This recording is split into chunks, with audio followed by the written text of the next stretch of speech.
membawa persoalan-persoalan itu, dan persoalan-persoalan itu tidak kami selesaikan dalam artian hanya lingkup di UNES. Artinya fasilitator itu tidak cuma di UNES. Ya. Kita ambil pakar-pakar dari yang lain kerjasama keilmuan gitu.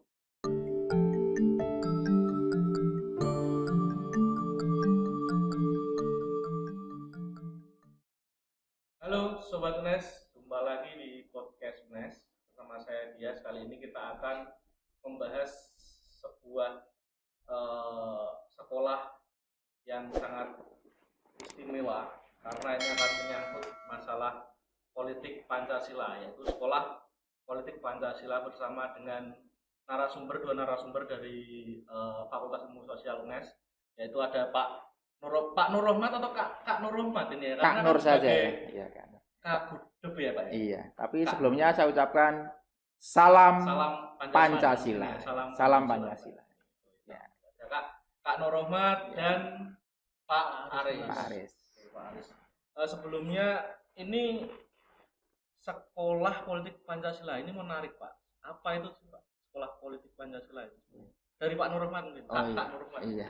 Bayangannya kalau sekolah itu muridnya kecil-kecil gitu ya. Iya, anak-anak ya.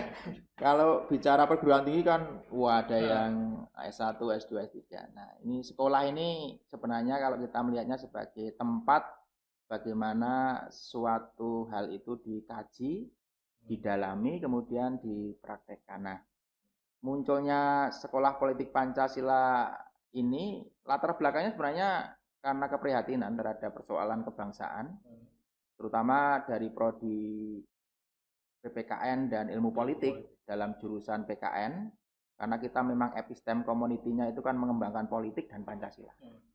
Pertama melihat berbagai macam praktek-praktek politik yang memang nampaknya masih ada persoalan ya di bangsa ini, karena memang politik mengalir terus ya. Politik nggak pernah ada rumus.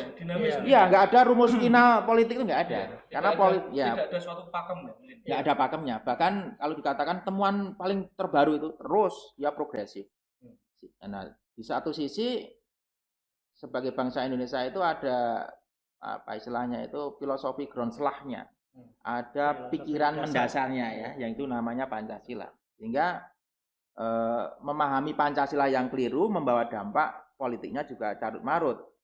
Politik ini yang kemudian dipaksakan untuk kaitannya dengan kehidupan yang berpancasila juga carut marut. Sehingga ya kalau politik Indonesia sebenarnya politik Pancasila gitu ya. Ciri khasnya ya. Kan gitu Pak ya. Iya. Jadi kan ya politik Pancasila itu seperti apa sih gambarannya secara global dulu nih Pak? Ya, politik Pancasila. Nah, kalau politik ini kan karena ini kan hal yang baru, khususnya buat saya ya. Iya. Anak muda ya saya. Anak muda iya. Kalau sekolah kesannya wah aku nggak pinter nih harus sekolah lagi enggak. Sekolah ini kita anggap kumpulan orang-orang pinter yang ingin mengupdate pengetahuannya itu. Nah, pertama tadi sekolah ya. Sekolah sebagai tempat untuk mengkaji, mendiskusikan, merancang ya tentang kehidupan manusia, terutama kalau ini politik Pancasila yang merancang tentang berpolitik Pancasila untuk bangsa Indonesia gitu ya. Nah, sekolah ini nanti dengan latar belakang pertama ketika orang mau belajar politik itu sekarang di mana coba? Mau belajar politik di mana ya?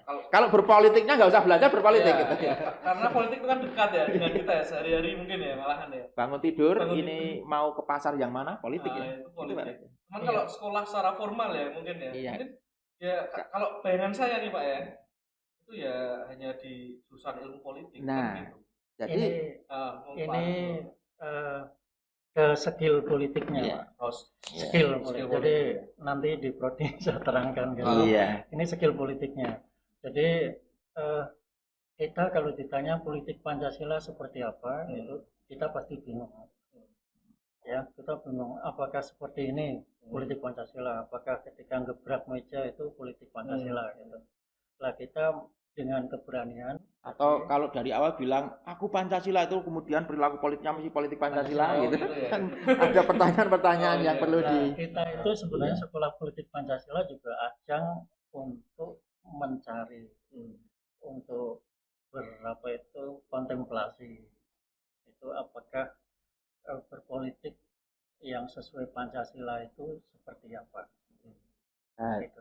Sambil kita langsung aja gitu, daripada berteori terus, langsung aja ini coba. Itu tadi ya. Jadi berdirinya Sekolah Politik Pancasila ini ada pertanyaan ketika orang berpolitik itu mungkin nggak perlu belajar. Begitu dia masuk ke dalam ranah publik, kenegaraan atau politea ya, kewarganegaraan itu, atau polis kalau menurut Yunani itu, begitu dia aktif di dalam satuan masyarakat publik, dia berpolitik. Yang menjadi persoalan adalah ketika orang ini tiba-tiba memiliki diskresi, memiliki kekuasaan, memiliki hal-hal yang berdampak pada publik. Kalau ini tidak berdasar kepada pengetahuan, pengalaman, dan seterusnya, bisa jadi menjadi runyam karena diskresi yang dimiliki itu.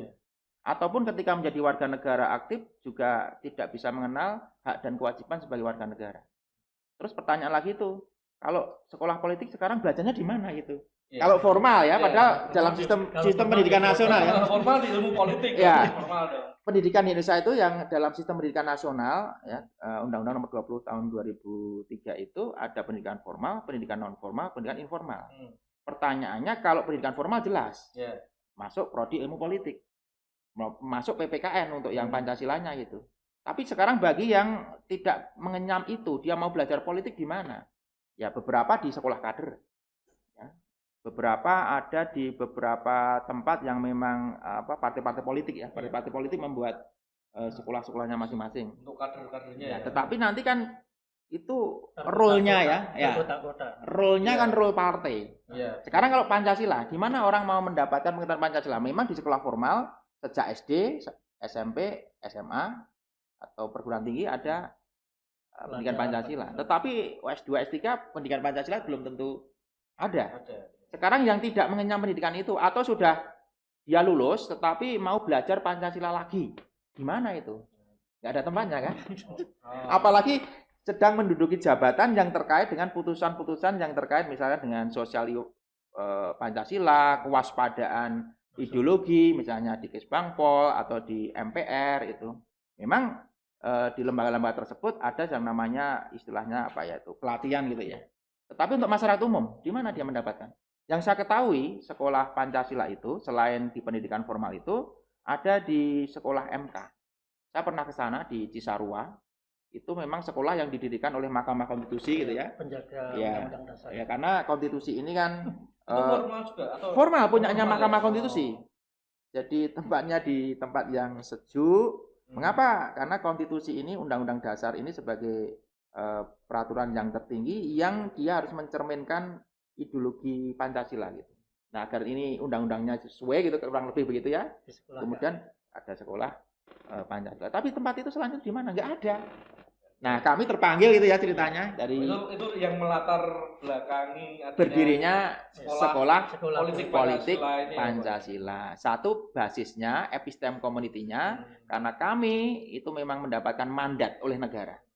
LPTK, UNES itu kan tadinya IKIP yang memang oleh negara diberi mandat untuk mencetak guru.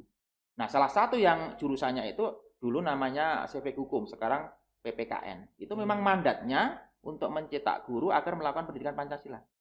Kemudian wider mandatnya UNES ketika dari IKIP dari UNES itu menjadi berdirinya ilmu murni ya, gitu ya Pak Aris ya. Nih Pak Aris ini ketua Kaprodinya. Wider mandat itu artinya antara Pancasila dengan ilmu politik itu harus ada titik temu secara akademik. Nah, salah satunya prakteknya itu adalah sekolah politik Pancasila. Sehingga nanti untuk kajian-kajian politiknya itu pakar-pakar dari Pak Aris dan teman-teman itu. Nanti barangkali Sobat UNES kalau mau lihat prodi ilmu politik nanti di podcast selanjutnya ada khusus pengenalan prodi ilmu politik. Kemudian ke Pak Aris dulu Pak Aris, berdirinya itu kapan Pak? Adanya sekolah politik Pancasila ini tahunan. Mulai kapan? Nah, itu kalau mau bertanya berdiri itu pertanyaannya ini pembentukannya ramenya tuh begini. Berdiri juga duduk apa-apa. Iya. Berdiri atau duduk ini pertanyaannya. Itu sebenarnya modal nekat itu. Oh iya. Nekat akademik. Nekat akademik. Jalani dulu aja ya Pak. Iya. Jadi kita tidak secara di launching resmi tidak. Ya. Jadi ketika kita ngobrol, kita membiasakan Iya. itu di jurusan, membiasakan kita Ada punya diskusi-diskusi ya, gitu. kita punya meja itu yang kadang-kadang makanan tersedia sendiri. Tambah Itu diminta, gitu. ibaratnya begini.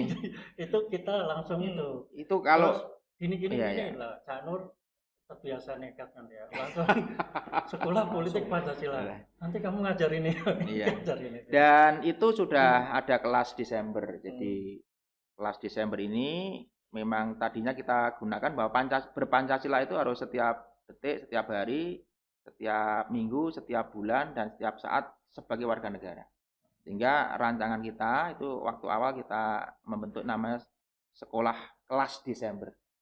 Artinya pengkajian Pancasila itu pada bulan Desember dengan mengkaji tema-tema yang aktual pada waktu itu. Itu kenapa Desember? Ya karena di bulan Desember. Nanti kalau kita sekarang di Oh, barangkali Kak Nur ultahnya pas Desember.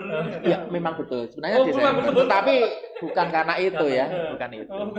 Jadi kelas ini kita bentuk nanti di dalam tata laksana itu ada kelas reguler. Kelas reguler itu kelas yang memang menyediakan dengan paket-paket tertentu. Kemudian ada kelas-kelas ini ya kursus. Cuman karena ini berpancasila itu dengan waktu yang kita gunakan bulan. Mengapa bulan? Karena di tempat kita ada bulan Pancasila ya. Jadi kita ingin memenuhi bulan itu. Jadi Bulan di Pancasila itu gini di fakultas, Pak.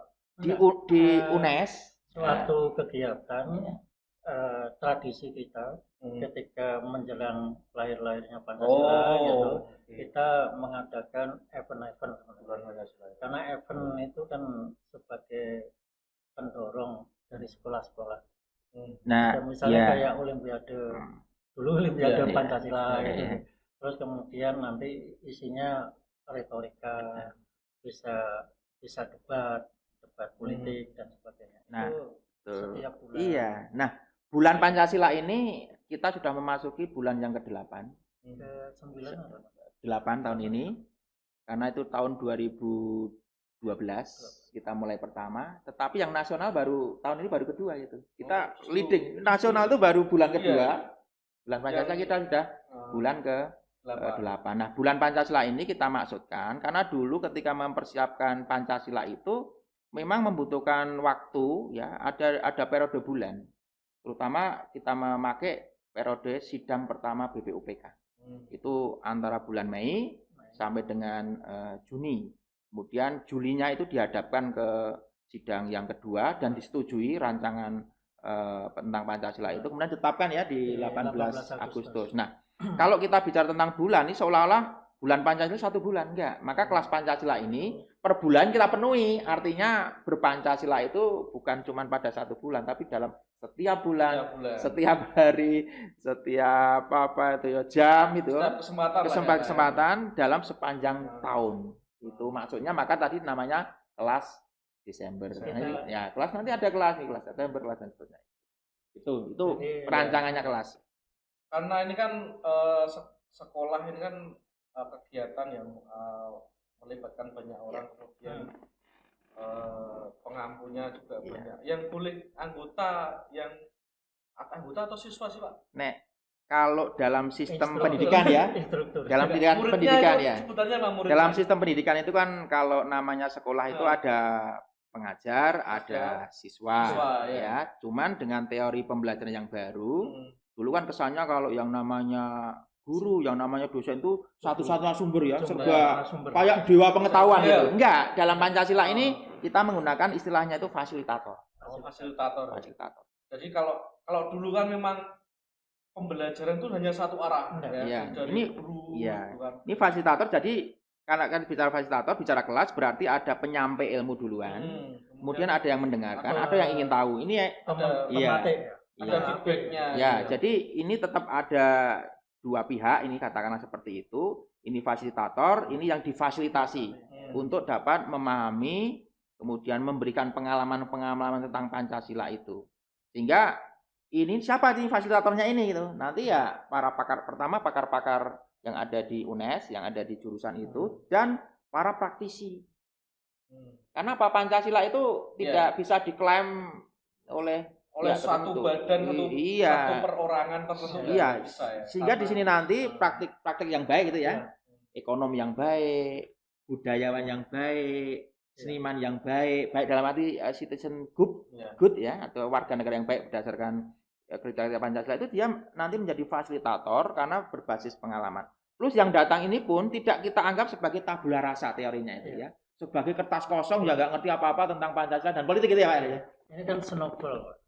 Jadi yang tadi difasilitator ini itu bisa aja memberikan input. Oh gitu ya. Ke fasilitator. Betul. Nanti kan fasilitator nanti datang baru gitu.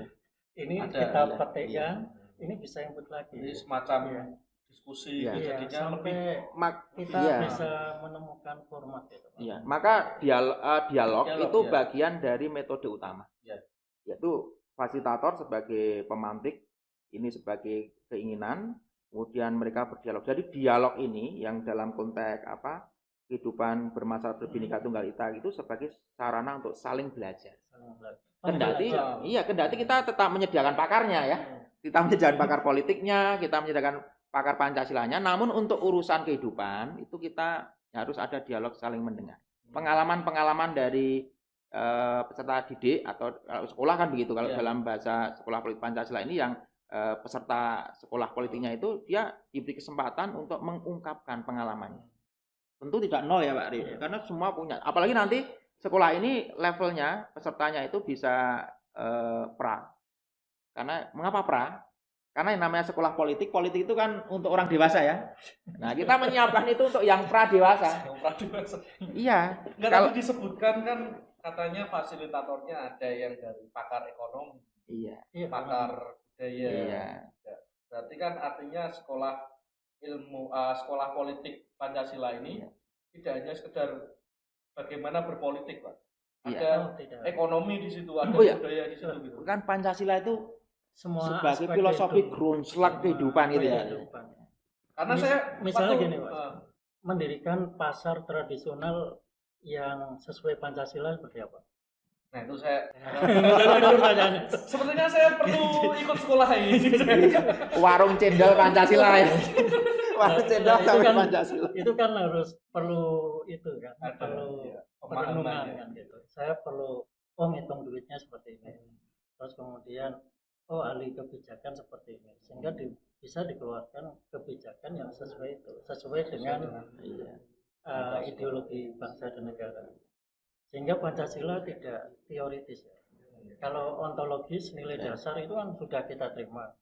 Yang menjadi permasalahan Pancasila itu kan epistemologi.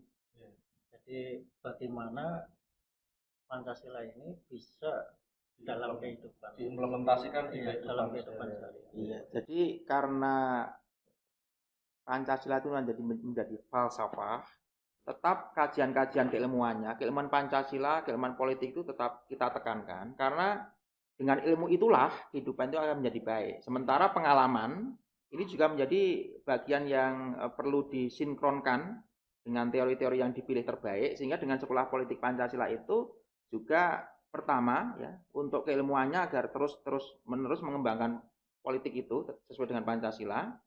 Ya. Kemudian di dalam praktek itu juga kemudian orang bisa leluasa karena persoalan kehidupan Pancasila bukan cuma dalam ranah hukum. Kalau dulu ada bertriprakara. Jadi berpancasila di dalam konsep kenegaraan, sosial budaya, dan juga dalam keagamaan. Ya, yang keagamaan ini sering muncul konflik ini. Ya. Bahwa berpolitik Pancasila itu ya dia bicara agama juga gitu.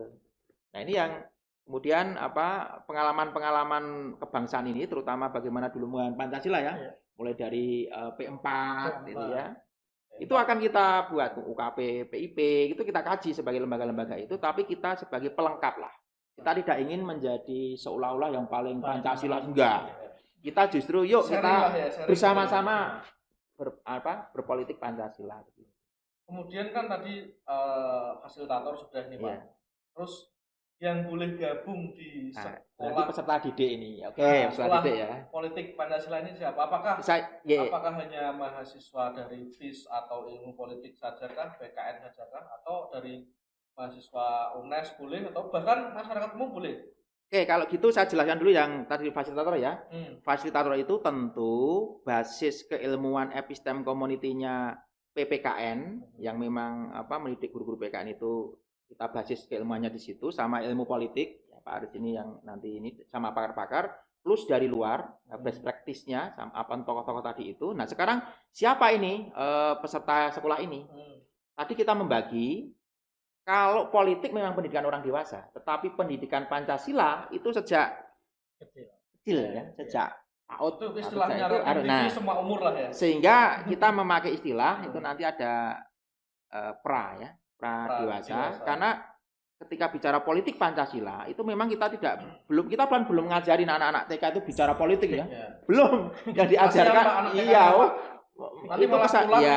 Yang kita ajarkan adalah kebajikan nilai-nilai Pancasila. Ya, nilai-nilainya Pancasila. Nah, kemudian terus-menerus berdasarkan psikologi pendidikan nanti sampai kepada persiapan memasuki usia sesuai dengan undang-undang generasi muda itu ya 18 tahun. Ini yang disebut sebagai pra. Karena apa? Mereka belum memiliki hak dan kewajiban sesuai dengan undang-undang kewarganegaraan. Belum mencoblos ya, belum memilih. Nah, ini yang kita sebut sebagai peserta pra. Karena hak-haknya masih oleh negara itu memang belum kerannya itu belum dinyalakan. Ya. Haknya untuk memilih belum namanya keran. Apa itu unsur-unsur politiknya dikenalkan, Mas. Mulai dikenalkan. Misalnya gini, kalau terjadi selokan yang macet, dia harus ke siapa, misalnya gitu. Nah nanti kan ke sini, tolong didiskusikan. Kalau diskusi harus seperti apa? Apakah ada yang dominan, ada yang ada yang seperti apa? Nah itu kita perkenalkan tanpa langsung ngomong ini itu politik. Kalau lebih semutnya sebenarnya kewargaan. Karena kewargaan itu memang sama politik dulu kan mbahnya itu sama.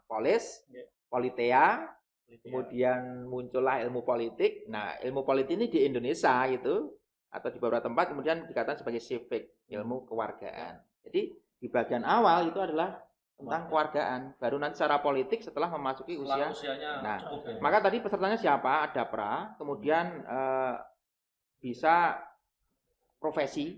Jadi profesi-profesi tertentu itu bisa kami buka kelas. Ya.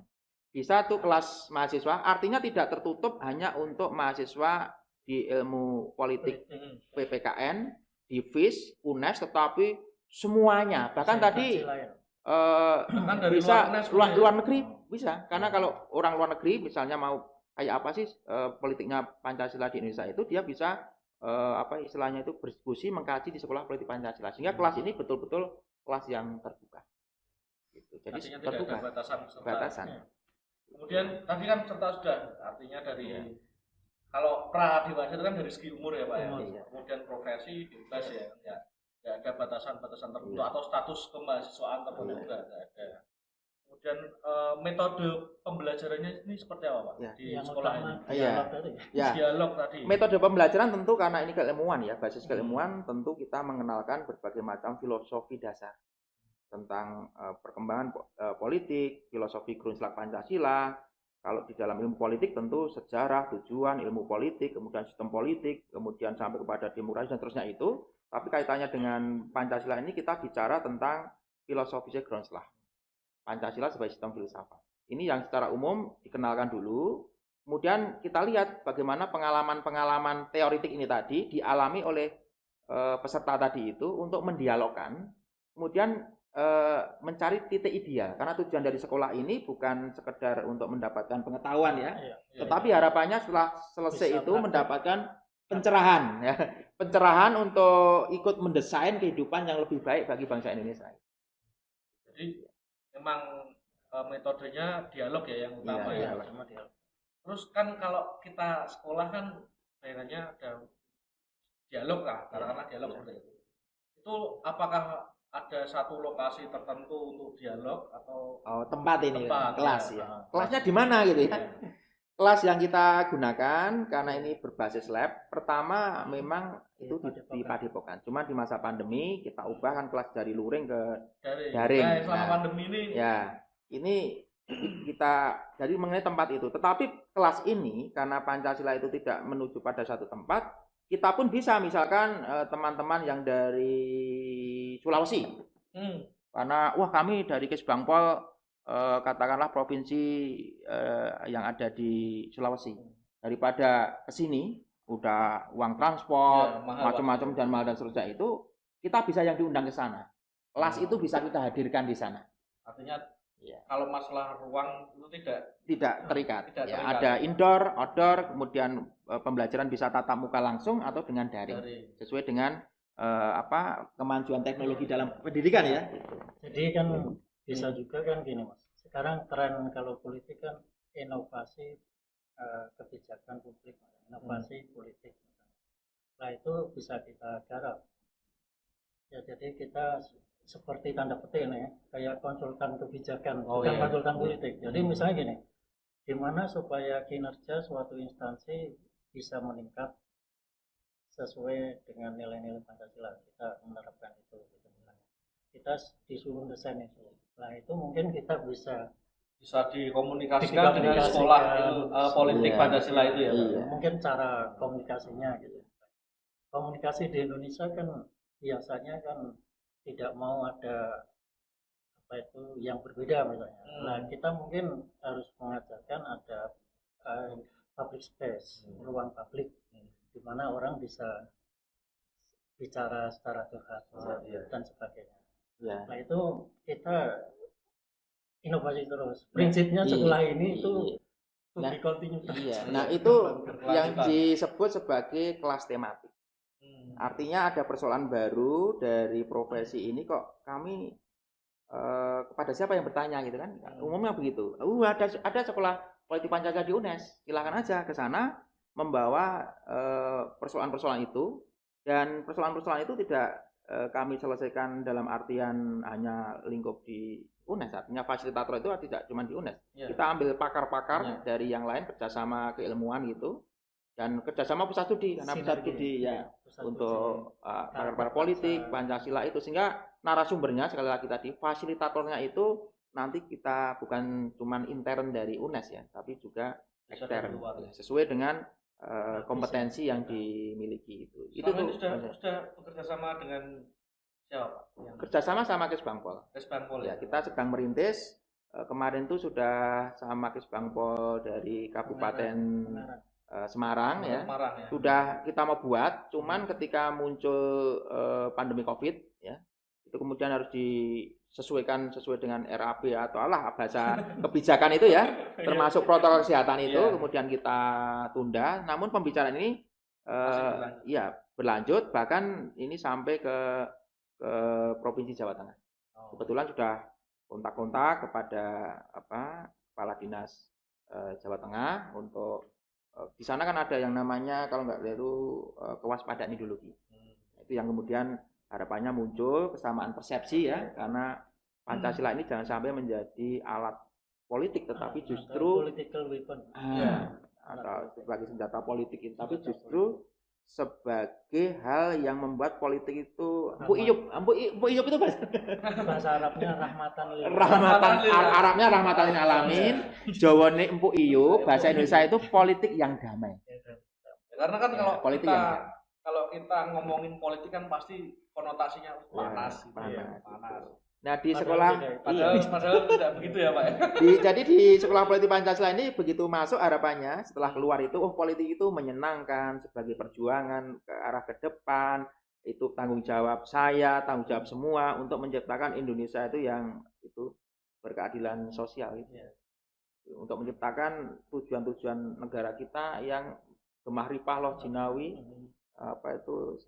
pangan kan sawoti nandur, pakaian kan sarwati nuku gitu. Jadi negara yang memang ideal kayak surga dunia yang turun ke Indonesia dengan segala macam. Nanti bagi sobat UNES yang nggak tahu tadi Kak Nur ngomong apa, nanti ada subtitle ya, tolong editor ya. Nanti subtitle apa tadi? Gemah ripah rojinawi. Nggak semua anak muda tahu loh tadi ngomongin loh. Semboyan falsafah Jawa ya. Falsafah Jawa. Ini kan balik lagi ke sekolah politik Pancasila. Ini kan sudah 1 tahun ya Pak. Berjalan 1 tahun pas atau Sudah 1 tahun nanti genap itu kita gagas waktu itu sebenarnya di bulan Pancasila. Jadi kalau bulan Pancasila sudah lewat. Ya. Jadi sudah 1 tahun ya? lebih. Lebih. Cuman kelas pertama dibuka itu di bulan Desember karena waktu itu di jurusan kami ada serangkaian kegiatan bulan Pancasila terus menerus itu. Kemudian dibuka kelas itu dan kemudian ini diadopsi sekolah politik Pancasila ini kemarin di FIS. Jadi setelah pelantikan LK itu yang pertama ya harus kembali kepada Pancasila. Sehingga setelah dilantik ya kemudian diadakanlah pembekalan tentang ideologi. Pembekalan ideologi. Tentu dengan cara-cara pendidikan ya. Dengan argumentatif, dengan ilmiah, kemudian tidak sok menggurui tetapi pengalaman-pengalaman dari mahasiswa itu prinsipnya dialogis. Pancasila ini milik bersama, kita buat bersama. Karena sudah 1 tahun lebih ya Pak ya. Ini kegiatannya apa aja selain dialog? Apakah ada lempar pisau lagi nggak ya Pak? Enggak. Ya. Karena Kak Nur ini, Kak Nur kan hobinya lempar pisau. Barangkali ada. Lempar pisau. Lempar pisau sebagai metode di dalam nanti ada gini kelas. Jadi lempar pisau itu kan tidak sekedar melempar pisau nancep, Mas.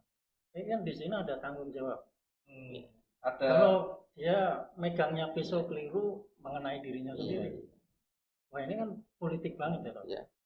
Kalau dia memegang kekuasaannya keliru, bisa membunuh diri. Ternyata hebat sekali. Dari lempar pisau ada filosofi politisnya. Jangan sampai nanti dengan lemparnya ada lempar tanggung jawab. Oh gitu ya. Jadi nanti memang lempar pisau sebagai salah satu pernah kita gunakan Mas ya. Iya, nah ini Pak Aris yang waktu itu mata kuliah organisasi dan kepemimpinan ini yang nanti diadop ke dalam sekolah politik Pancasila bahwa untuk mendemonstrasikan tentang kepemimpinan, tanggung jawab itu metodenya lempar pisau itu.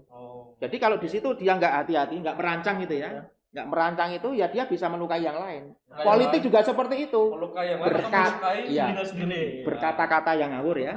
Itu kalau pistol atau peso itu paling hanya mengenai satu kepala, tapi omongan yang kebencian itu bisa menembus 1000 banyak orang. Barangkali nanti ada lempar lidah karena lidah lebih tajam daripada pisau ya. Itu artinya nanti ke sekolah politik adalah berpolitik secara bertanggung jawab, secara beradab. Beradab itu.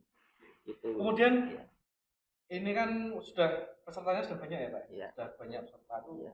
Bagi sobat UNES yang belum gabung atau pengen gabung ini kan pastinya pengen tahu nih Pak. Cara gabungnya di sekolah politik Pancasila ini bagaimana? Apakah langsung ke FIS atau ada nomor yang bisa dihubungi, email atau apa Pak? Ya, karena ini basisnya adalah laboratorium ya dan basisnya adalah keilmuan. Tentu kalau pengen langsung aja ketemu ke C4 ya.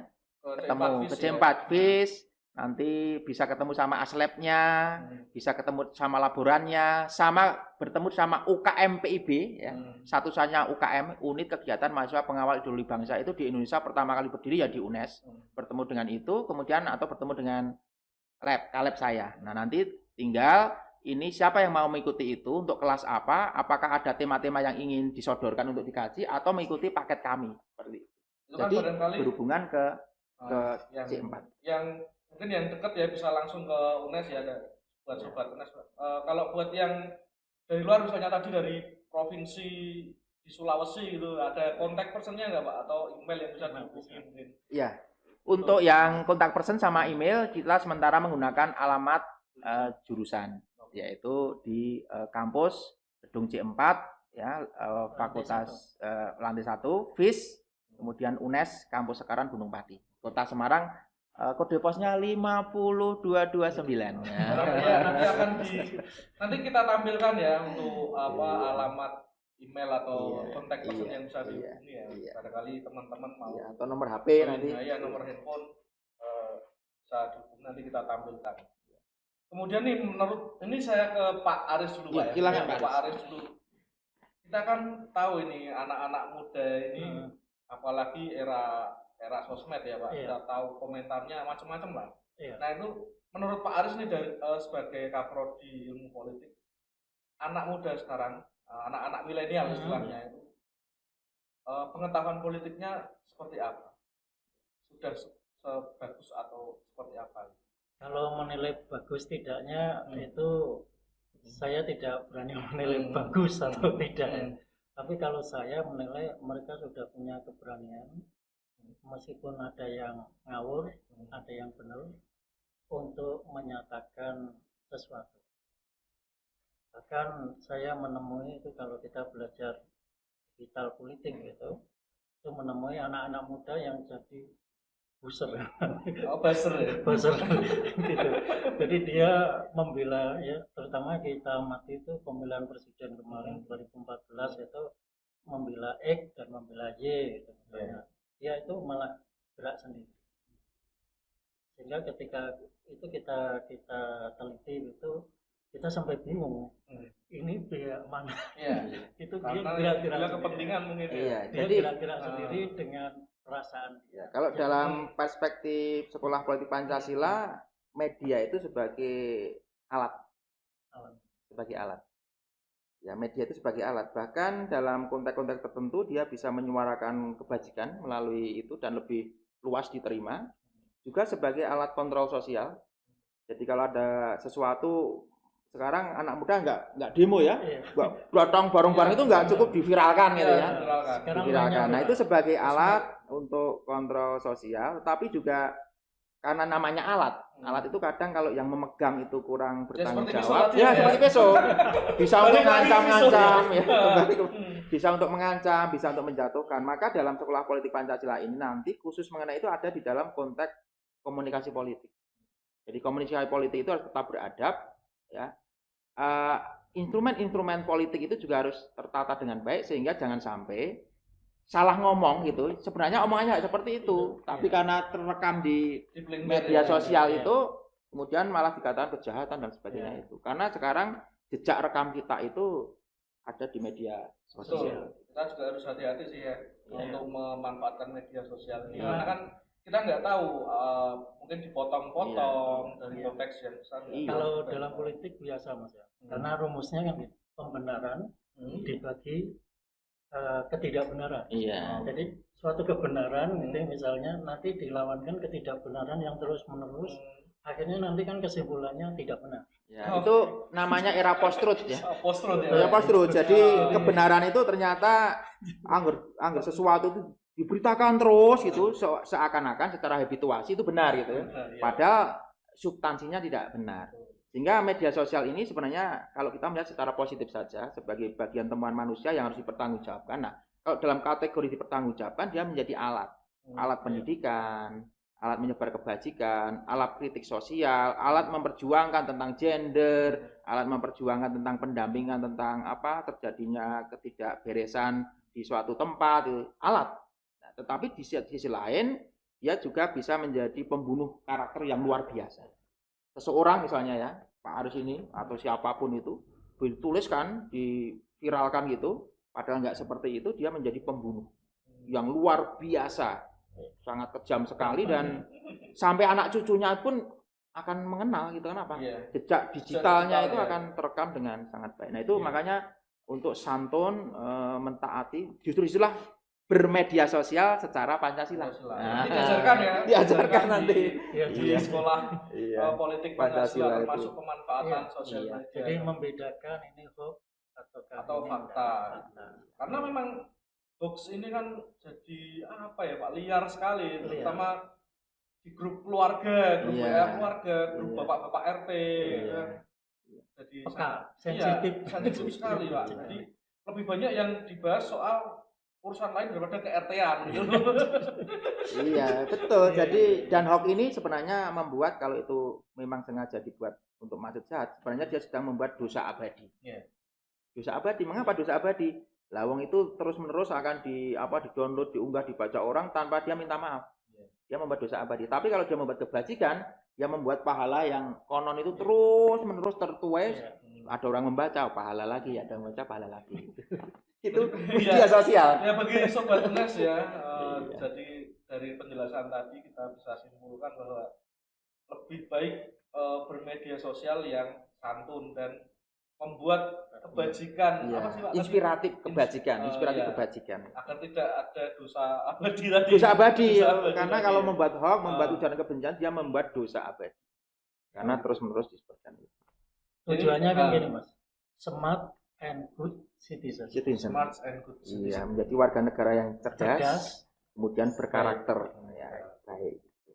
Mungkin pertanyaan terakhir nih Wah, ya, ini. Pak. Terakhir ya Pak. Jadi kayak ujian ini ya. Ada ini terakhir ini menentukan lulus tidaknya ya. Menentukan lulus atau tidak. Kita harus Wah, ini harus rapikan dulu. Ini fasilitatornya. Iya. Ini di luar konteks dari sekolah ya Pak. Kita Iya. lihat politik secara umum bahwa di era pandemi seperti ini. Saya ke Pak Aris dulu deh. Oh, silakan. Pak Aris dulu. Ada urgensi nggak untuk tetap melaksanakan pilkada serentak besok Desember Pak di era pandemi seperti ini? Atau setuju nggak Pak Aris atau lebih baik ditunda dulu? Kalau menurut Pak Aris? Kalau menurut saya ditunda karena bahayanya dari bahaya COVID itu kan tidak bisa istilahnya diduga. Ya, diduga misalnya siapa yang tertular, siapa yang itu. Karena yang saya pelajari itu semakin banyak kumpul manusia, itu peluang kena semakin tinggi. Karena di TPS kan mungkin banyak orang juga ya. Apalagi yang sepuh-sepuh gitu yang sudah berumur. Dan kalau ditunda misalnya maksimal Februari 2021 tidak masalah saya pikir. Tidak urgent. Karena sifatnya kan masih ada bupatinya, kecuali kalau bupati atau itunya nggak ada, itu baru ada urgensi untuk tetap melakukan itu. Tapi ini mungkin karena masalah anggaran beberapa tahun itu kan juga administratif. Jadi begitu ya Pak Aris. Kalau ini pribadi, pribadi. Tanya pribadi ya, pribadi Pak Aris. Iya. Ditunda. Kalau Kak Nur gimana Kak? Ini juga gimana ini? Wah, menentukan lulus tidaknya ini misalnya. Wah, ini. Ada urgensinya untuk dilaksanakan atau lebih baik ditunda demi bukan kesehatan ya apa ya? Karena baru ada kejadian wabah seperti ini. Ya. Baik, saya menjawabnya bukan karena sebagai kepala sekolah politik Pancasila ya. Tapi secara pribadi. Secara pribadi iya, sebagai warga negara yang baik. Sebagai warga negara yang baik kan harus kita kan punya hak untuk pendapat ya. Kalau saya justru disinilah yang namanya revolusi mental itu sedang ditagih oleh yang menyatakan itu. Revolusi mental tentu yang pertama adalah mengubah mental. Mentalnya mental apa ini? Kalau dalam hak asasi manusia, mental menyelamatkan warga negara. Kalau sampai ada satu pesta demokrasi katakan seperti itu ya, dan ternyata sudah dipikirkan akibatnya.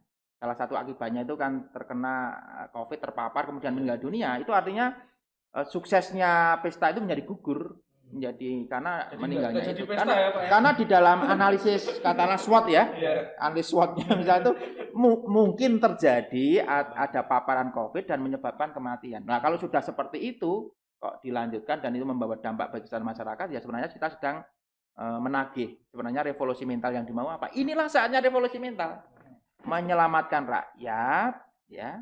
Untuk urusan tata ketertiban pemerintahan itu ya dipikir kembali, karena namanya ketertiban itu kan sebenarnya ada hukum lainnya. Tertib itu tidak mesti kemudian ditaatinya apa yang sudah disampaikan dengan hukum itu. Karena apa? Dia harus tunduk pada hukum tertinggi. Keselamatan rakyat adalah hukum yang tertinggi. Nah, disitulah sebenarnya orang politik itu sedang didengar apa betul fatsun ya, fatsun politik. Dulu dia ngomong gini. Nah, sekarang di saat itu fungsinya tadi jejak digital. Nah, jejak digitalnya itu. Kalau saya mau menyatakan ditunda apa tidak, saya menyatakan utamakan keselamatan rakyat. Lebih baik ditunda ya. Utamakan keselamatan rakyat. Nah, kalau memang bisa menjamin keselamatan rakyat mau dilaksanakan, tetapi nanti tentu lemah apa tidaknya kalau dilaksanakan itu apa ditunda. Kalau bagi saya revolusi mental sedang ditagih, fatsun politik yang hebat-hebat itu saat ini juga sedang dilangi. Justru yang saya menarik ya salut itu kepada ormas-ormas ya. Termasuk ormas keagamaan yang menyatakan menyarankan untuk ditunda. Semestinya yang harus getol itu adalah orang politik. Karena orang politik itulah yang menjadi panglima untuk menyelamatkan warga negara. Karena kalau ormas keagamaan kan hanya bisa menyarankan, dia bukan pembuat keputusan gitu. Nah, di sini sebenarnya sedang dicatat di dalam sejarah dari bangsa yang besar dalam kelak itu pada periode 2020 watak karakter politik yang Indonesia itu seperti apa itu dilihat dari putusan-putusan politik di saat pandemi. Apakah dia kepada tujuan ansih politiknya itu apa kepada persoalan-persoalan yang lebih besar sesuai dengan amanat konstitusi kita gitu. Jadi nggak jelas ya jawabannya ya? Nggak jelas ya? Jelas dong. Kan dari dua narasumber kita sudah menyarankan juga ya, atau pendapat pribadi beliau ini bahwa itu masih bisa ditunda sepertinya demi kemaslahatan umat atau kesehatan masyarakatnya. Jadi bagi teman-teman nih yang mau barangkali ingin lebih dalam berpolitik, nanti bisa join ke sekolah politik Pancasila. Rencana kita buka secara Zoom meeting nanti. Iya, karena di masa daring itu. Nanti tak kabarin ini. Oke. Nanti ditampilin ya jadwalnya ya. Nanti kita tampilkan editor, jangan tidur editor. Oke, kita akhiri, kita perbincangan menarik ini sudah panjang sekali sepertinya ya. Semoga teman-teman bisa memberikan bisa memetik manfaat dari obrolan-obrolan ini. Barangkali teman-teman sobat UNES atau masyarakat pada umumnya bisa mau gabung ke sekolah politik Pancasila, nanti bisa langsung ke UNES ke C4 KIS, atau nanti kita tampilkan kontak personnya di sini. Itu dulu sobat UNES untuk episode kali ini, sangat menarik sekali. Jangan lupa saksikan podcast UNES, subscribe juga, nyalakan loncengnya. Kalau kata anak sekarang kan nyalakan loncengnya gitu. Nyalakan loncengnya ya. Podcast UNES memang top gitu. Terus pokoknya. Dengan topik yang berbeda. Subscribe juga. Dengan topik yang berbeda. Anda, sampai jumpa. Iya, mendengarkan terus podcast kayak kuliah pokoknya. Terus gitu. Banyak manfaatnya ya, Pak.